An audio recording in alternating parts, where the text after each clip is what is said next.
Pois é, Marco, temos por desafio falarmos um bocadinho da Península de Setúbal, expressando-a através de vinhos, e diversidade é a coisa que não falta nesta prova, não é?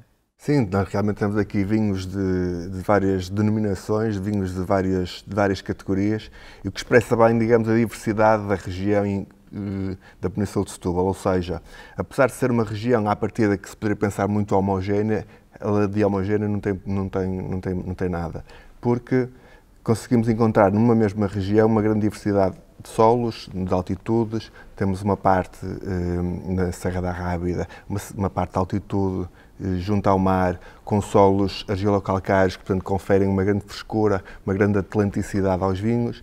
Temos uma parte junto a Palmela, Santo Isidro, Pegões, uma parte arenosa, plana, muito quente, em que os vinhos, por norma, conseguem ter mais concentração, mais extração.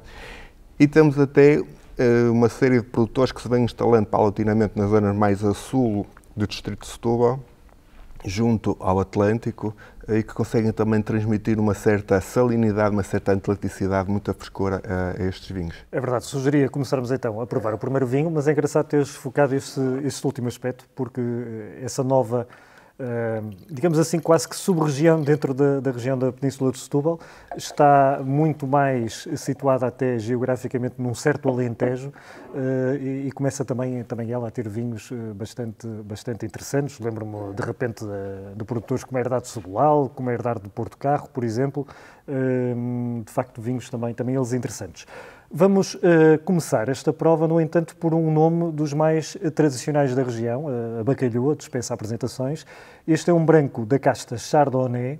Aliás, a Bacalhoa, comentávamos, não é, antes da prova, reclama ter sido a primeira em Portugal a vinificar esta casta, a casta branca mais famosa do mundo, a casta Chardonnay. Na origem estão uvas da cova da Ursa, não é? Uma das vinhas mais emblemáticas da Bacalhoa. Sim, e a Bacalhoa reclama precisamente o título de ter sido a primeira a fermentar esta casta em madeira, e que realmente nós notamos aqui é esta untuosidade, esta gordura que a madeira aporta, juntamente com as notas mais típicas da casta, que, no entanto, sendo colhida precisamente na zona da Serra da Rábida, consegue transmitir uma frescura sui generis, uma mineralidade muito interessante, um vinho muito bem conseguido que, na minha opinião, por exemplo, faz um sucesso à mesa. Sim, sem dúvida. É um vinho altamente gastronómico. A equipa de enologia da Bacalhoa é das equipas de enologia mais experientes que existe no nosso país. Este vinho é assinado pela Filipa Tomás da Costa. Há também o Vasco Penha Garcia, no fundo é uma dupla já com vários anos, muitos quilómetros de vinho em Portugal. E, de facto, este Chardonnay representa um bocadinho a padronização daquilo que nós temos, a imagem que nós temos da casta, não é? Um bom trabalho com a barrica. A tal untuosidade que referias e bem, e de facto, ao pensar em gastronomia, para quem gosta, eu sei que tu gostas, eu não, queijos, não é? Sim, queijos e alguns pratos de peixes gordos, peixes assados, se calhar também com mariscos. É um vinho que se adapta muito bem a diversos momentos. Já que estamos a falar da Península de Setúbal, não podemos deixar passar o queijo de azeitão, por exemplo, e acho que é um casamento perfeito. Ora bem, vamos passar para o segundo vinho, e o segundo vinho tem uma filosofia completamente diferente. É um novo player, digamos assim, na região. Que vinho é este, Marco? Portanto, temos aqui um vinho do Varginho da Costa. É um vinho orgânico, portanto, é um vinho 100% biológico, que precisamente tem como matriz o facto de ser produzido na tal nova zona, se podemos chamar assim, da Península de Setúbal. É um produtor que se caracteriza como sendo um produtor do Atlântico, um produtor atlântico, e que consegue com este vinho transmitir a generosidade, a mineralidade e a enorme frescura dos vinhos desta zona. Se notarmos aqui, temos uma cor muito sui generis, uma cor que parece quase de evolução. É quase um cobre, não é? Exatamente. Consegue ter aqui uma grande expressividade aromática. Este vinho tem mais do que uma casta, é um blend de diferentes castas brancas. Em termos de vinificação, não é? Passou inicialmente por barro, por ânfora, e depois é que se passou um bocadinho também por madeira, não é? Mas ele no nariz tem de facto notas já quase de algum fruto seco. Exatamente. E provavelmente terá sido por essa passagem na ânfora que lhe transmitiu esta cor já aparentemente oxidada, de um vinho, na minha opinião, de grande qualidade, muita frescura, sobretudo, muita frescura. Tenso, não é? O final... Tenso, e sentimos a salinidade quase que nos faz salivar. É um vinho muito bem conseguido e também, tal como o anterior, talvez numa linha um pouco diferente, um vinho também altamente gastronómico. É curioso, estes são os dois brancos que trouxemos para esta prova. Temos, no fundo, um primeiro branco de uma matriz claramente mais clássica e depois este segundo branco com uma abordagem totalmente diferente, muito mais experimentalista, mas que nos ajuda também a perceber toda a diversidade que neste momento nós podemos encontrar na região da Península de Setúbal, diria mesmo um pouco por todo o país. E é bom, no fundo, nós termos esta oportunidade de confrontar estas diferentes abordagens enológicas e de entendimento, por um lado da vinha e depois da própria adega, não é? Exatamente. E isso mostra também que realmente a região de Setúbal é muito mais dinâmica, muito mais heterogénea e tem até uma grande capacidade experimentalista que muitas vezes passa despercebida à maior parte dos consumidores. Acho que este é um aspecto que devemos focar, ou seja, temos diversidade, temos experimentalismo, temos novidade e temos, sobretudo, uma coisa que também é muito apelativa à maior parte das pessoas, que é precisamente o facto de uma grande parte destes vinhos serem acessíveis à carteira dos consumidores. E, portanto, conseguimos ter aqui tudo o que o consumidor gosta numa região, na minha opinião, muito de eleição. O Ino continua aqui com este beijinho da Costa a senti-lo na boca, mas vamos passar, vamos deixar os brancos, vamos passar aos tintos. Casa Ermelinda Freitas, Syrah, este foi daqueles vinhos que deu que falar aqui há uns anos, não é? Exatamente, supostamente terá sido eleito o melhor Syrah do mundo.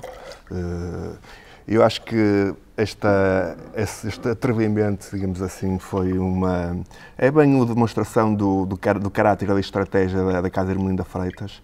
São um produtor eminentemente pragmático, que consegue fazer muitos vinhos orientados para o consumidor, e há aqui uma relação quase simbiótica entre a Leonor Freitas e o enólogo Jaime Quendera, que conseguem transmitir uma imagem de pragmatismo, de grande dinamismo e oferecer vinhos de grande qualidade, a preços também eles bastante acessíveis. No caso, este Syrah terá sido participado num concurso em que foi eleito o melhor e conseguiram, digamos, transformar este prémio numa mensagem muito forte. E isso acho que também tem um certo mérito. E em relação a este vinho, penso é um Syrah da cabeça aos pés, não é? Temos aqui o perfil claramente do Syrah. Permito-me só voltar um bocadinho atrás. De facto, a Casa Ermelinda Freitas, que este ano está a celebrar os primeiros 100 anos, o primeiro centenário, sofreu uma pequena grande revolução através da Leonor Freitas, não é? Os próprios filhos, uma outra geração, que agora já estão também inteiramente a par do negócio, estão também eles a aportar ideias novas. O Jaime Quendera, de facto, está a dar aqui também um apoio muito importante em termos enológicos. E este Syrah, quando dizemos que é um Syrah da cabeça aos pés, encontramos aqui tudo. Temos um bocadinho de fruta vermelha madura e depois temos aquele perfil e aquelas notas que nos lembram alguma tosta de barrica, que é normal, lembram-nos também aqui algum chocolate, o que é normal, e tendo este vinho sido elaborado a partir de uvas de solos arenosos, não é? O que é que podemos encontrar? Podemos encontrar aquela sensação mais de calor quando o provamos, não é? Sim, mas apesar de tudo, a própria casta consegue transmitir aquela sensação ligeiramente vegetal, um certo pimento, um certo balsâmico, que contrapõe, uma boa acidez, que contrapõe precisamente essa característica mais quente dos solos arenosos de Pegões. Acho que realmente é um vinho que consegue transmitir bem, por um lado, um fiel retrato da casta e, por outro lado, também é um bom exemplo da potencial que aquela zona pode obter nos vinhos. E em termos de gastronomia, diz-me lá, o que é que proporias para este Syrah da Ermelinda? Isto tem uma amplitude enorme. Eu, pessoalmente, talvez acompanhasse com uns pratos de tacho no forno, de carnes. Acho que seria um bom acompanhamento para este vinho. Marco, vamos continuar em Pegões, mas desta vez sou eu que começo a servir. Pegos claros. Castelão. Estamos, no fundo, com um produtor que já nos habituou ao longo dos anos a abordagens extremamente tradicionais e a oferecer-nos alguns dos grandes castelão da região da Península de Setúbal, mas este vinho é totalmente diferente. Sim, apesar de ser um vinho que vem de uma área arenosa, quente, à partida em que o castelão expressa a sua vertente mais concentrada, mais extraída, mais quente, neste caso temos uma interpretação um pouco diferente da casta, ou seja, a uva é colhida antes da maturação ser completada e, portanto, acaba por transmitir um caráter mais vegetal, mais fresco. Nós vemos até, conseguimos ver esta cor mais aberta, conseguimos ver um vinho todo ele cheio de elegância, um vinho fresco, um vinho muito nobre, em que a vertente de fruto vermelho está presente, mas há um caráter vegetal, há um caráter muito fino e elegante num vinho mais aberto do que o normal. Sem dúvida. O enólogo é o Bernardo Cabral, que já está há alguns anos em Pecos Claros, também a ajudar a uma nova vida deste projeto. E, de facto, é bastante interessante porque este vinho, em termos de vinificação, também teve uma vinificação um bocadinho mais diferente da versão mais tradicionalista do Castelão de Pecos Claros. Foram usadas barricas de 500 litros, usadas, não na totalidade do vinho, apenas em menos de metade do vinho é que passou por essas tais barricas, mas nota-se de facto aqui um novo caminho, e é um caminho interessante e que a própria Península de Setúbal começa lentamente a explorar, e outras regiões, lembro-me de repente de Lisboa, com a mesma casta, com o Castelão, também começa no fundo a seguir essa outra possibilidade, que é oferecer vinhos da casta, mas de um perfil totalmente diferente, que em alguns momentos quase nos lembram um vinho palhete. Sim, e é curioso que digas isso porque, por exemplo, neste caso a herdade de Pecos Claros, que já tem muita tradição, muitos pergaminhos na região, e que sempre adotou uma estratégia, digamos assim, de vinificação muito sui generis. Beneficiam de facto de terem muitas vinhas velhas, já com 90 a 100 anos, e que, portanto, conseguem obter matéria-prima, chamamos assim, de grande qualidade, e, portanto, permite-lhes brincar um pouco com esta diversidade, e neste caso acho que temos um exemplo do tal de experimentalismo, e novamente a um preço bastante acessível, e que acho que neste caso também fará as delícias dos consumidores à mesa. Este vinho é simplesmente delicioso, este 100% Castelão. Aliás, é interessante porque neste momento, em termos internacionais, todos nós fixamos o nosso olhar na Grenache, na Garnacha, aqui na vizinha Espanha e também na França, sobretudo. E eu acho que o Castelão pode, em parte, este tipo de versão, de interpretação, pode, em parte, encaixar perfeitamente nessa tipologia de vinhos que dão muito prazer a serem bebidos. Rapidamente acabaríamos esta garrafa, mas não só não temos tempo, como temos outro Castelão, é este Castelão que agora estou a servir, que aí sim, aí entramos numa interpretação muito mais tradicional da casta. Aqui temos uma complexidade diferente, porque também o Filipe Cardoso, responsável por este vinho, também assim quis, não é? Sim, temos aqui um exemplo também num vinho de uma referência de uma gama que é já uma gama clássica, digamos assim, da Quinta do Piloto. Curiosamente que refiro, este vinho, por sua vez, já vem de uma zona diferente da região, ou seja, já estamos a falar aqui da Serra da Rábida, altitude, solos argilo-calcários, e que, portanto, conseguimos ter aqui também uma interpretação. Aliás, é curioso, se repararmos a cor dos dois vinhos, notamos que há uma grande semelhança, eles são os dois muito abertos, apesar de serem de características orográficas diferentes, são oriundos de zonas com características orográficas diferentes, conseguem obter, digamos, este perfil muito aberto, muito leve, muito elegante e muito fresco, com a mesma casta. É outra das características que o Castelão tem, é que em termos de cor, nunca os vinhos habitualmente têm esse rubi muito mais aberto, mas aqui já temos um vinho com notas totalmente diferentes e com uma estrutura também totalmente diferente. Já sentimos aqui uma madeira diferente, sim, já sentimos aqui um apuro e uma estrutura também totalmente diferente face ao vinho anterior. Já aqui, para além da componente frutada e da componente relacionada com os balsâmicos do estágio em madeira, já aqui também um desenvolvimento aromático terciário. Já sentimos aqui algum couro e até um bocadinho de folha de tabaco, não é? Este vinho, pé de mesa, mas também podia pedir, por exemplo, até mesmo um bom charuto, não é? Tu és apreciador. Sim. Acho que, por exemplo, um charuto seria um excelente acompanhamento para este vinho, até porque o vinho tem uma estrutura tânica, uma fortaleza que muito bem se enquadraria com, por exemplo, o calor de um charuto, e é uma sugestão que depois sou capaz de experimentar com mais calma. É um grande vinho, é um vinho que dá imenso prazer já nesta fase, mas que poderá ficar, ou poderia ficar a envelhecer na garrafeira lá de casa durante largos anos. Ora bem, falar em Península de Setúbal sem falarmos e sem provarmos moscatéis seria pior do que uma heresia, seria mesmo um atentado.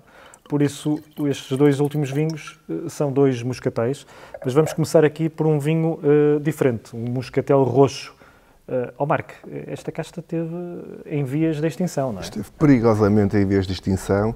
Felizmente, muito por fruto do trabalho de viticultura que a região conseguiu desenvolver e de alguns produtores de eleição, conseguiu-se recuperar esta casta, que já está, portanto, neste momento andará à volta dos 50 hectares plantados, portanto, esse perigo julgo que estará ultrapassado. É uma casta muito, muito nobre, é uma casta muito original. No fundo, a casta acaba por ser uma mutação do moscatel galego, ou seja, o moscatel do Douro, e não do moscatel da Alexandria com que se faz o moscatel de Setúbal.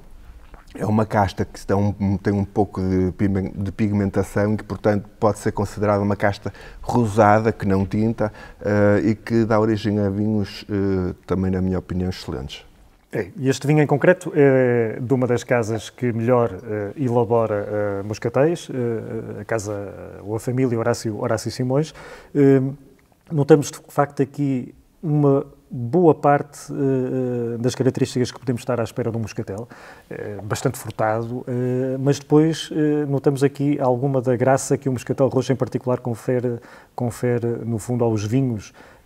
É que notamos aqui, para além desse aromático bastante evidente, traços quase de algum fumo, que tem muito a ver também com o comportamento que o próprio moscatel acaba por ter ao longo do processo de vinificação, de envelhecimento, e depois umas características que nos lembram quase uma sensação de tanino, que é uma coisa que já não conseguimos encontrar, ou raramente encontramos no moscatel dito, digamos assim, branco, tradicional, mas que aqui no moscatel roxo encontramos com bastante facilidade. Temos essa estrutura técnica, temos um especiado, uma nota melosa muito, muito interessante. Acho que ele no nariz é soberbo.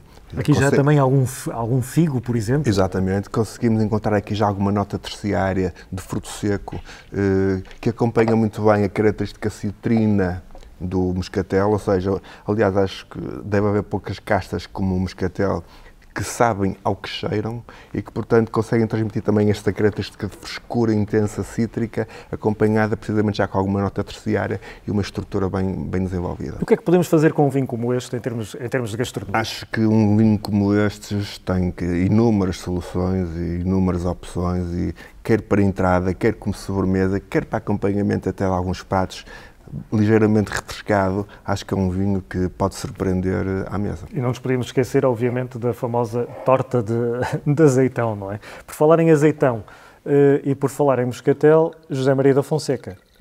José Maria da Fonseca e, neste caso em concreto, um vinho de um enólogo que está a completar 40 anos de carreira, um dos grandes nomes, uma referência da enologia em Portugal, o Domingos Soares Franco. Sim, que conseguiu fazer aqui um vinho que tem uma história até por trás bastante curiosa, ou seja, a ideia de fazer um moscatel em que parar a fermentação utilizando uma aguardente estrangeira, no caso Armagnac e Cognac, foi primeiro desenvolvida por um enólogo do vinho do Douro e do vinho do Porto, na altura na Ramos Pinto, o João Nicolau de Almeida, que fez estas experiências com Cognac e com Armagnac, submeteu ao Instituto do Vinho do Porto, que autorizou a experimentação, mas não autorizou a comercialização. E então cedeu graciosamente o conceito e a ideia ao seu amigo Domingos Soares Franco, que, não estando, digamos, de mãos atadas e podia fazer essa experimentação e comercialização, decidiu realmente apostar nestes moscatéis com aguardente, e realmente acho que aqui se consegue exprimir bem a dualidade entre a gordura, a estrutura do moscatel, com a frescura e a complexidade aromática da aguardente. Sem dúvida. Este moscatel é todo ele bastante fino. Tem um excelente equilíbrio entre a doçura e a acidez. É um vinho já com a tal viscosidade, mas que nunca chega a ser demasiada, e termina com a tal finura, com a tal elegância, com um prolongamento que é todo ele muito bem conseguido. Há de facto aqui muita mão do enólogo, mais do que propriamente da casta. Há de facto aqui a integração das aguardentes está aqui muito bem conseguida. De recordar que este vinho é apenas uma das versões que o Domingos Soares Franco proporciona ao mercado pegando nestas duas aguardentes, no conhaque e no armagnac, ele depois também isola, noutros vinhos, noutros moscatéis, também isola cada uma dessas aguardentes e apresentando esta versão.